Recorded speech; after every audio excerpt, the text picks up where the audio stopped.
Hello, good afternoon. I'm here. I'm back again. So, for Makulit PS. Siya nga pala, marami pong salamat sa lahat na nanonood ng aking remix short video. So, I'm very proud of you guys. Kasi may sabi daw dito, nakalagay sa algorithm ko na mayroon akong 450 na bumalik sa aking account. Binuksan ko kasi uli yung Super Makulit PS ko. So, respectan ko kayo, yung aking Super Makulit PS. So, lahat ng aking mga friends, ang aking mga subscribers, huwag kayong mag-alala dahil pagkatapos ko kumain ngayon, tutudo ako talaga.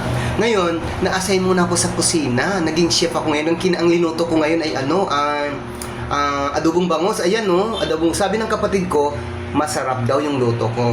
So sabi ko naman, okay, i-share ko doon sa aking mga YouTubers, small and big YouTubers. I know that Alex Gonzaga, yan ang pinaka-idol ko, pero hindi ako pinabalikan ni Alex eh. But anyway, panay lang ang subscribe ko sa kanya, panay ang like sa TikTok, sa YouTube, sa Facebook, panay lang ang like ko. Basta at least importante ako ay subscriber niya, saka idol ko siya.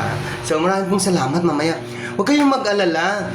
At huwag kayong mabahala kasi babalikan ko kayo lahat. Any comments, any like, share at saka YouTube, sa YouTube ko subscribe blah, blah.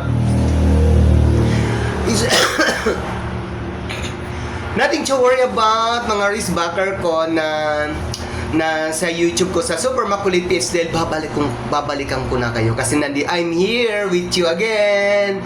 So bye bye.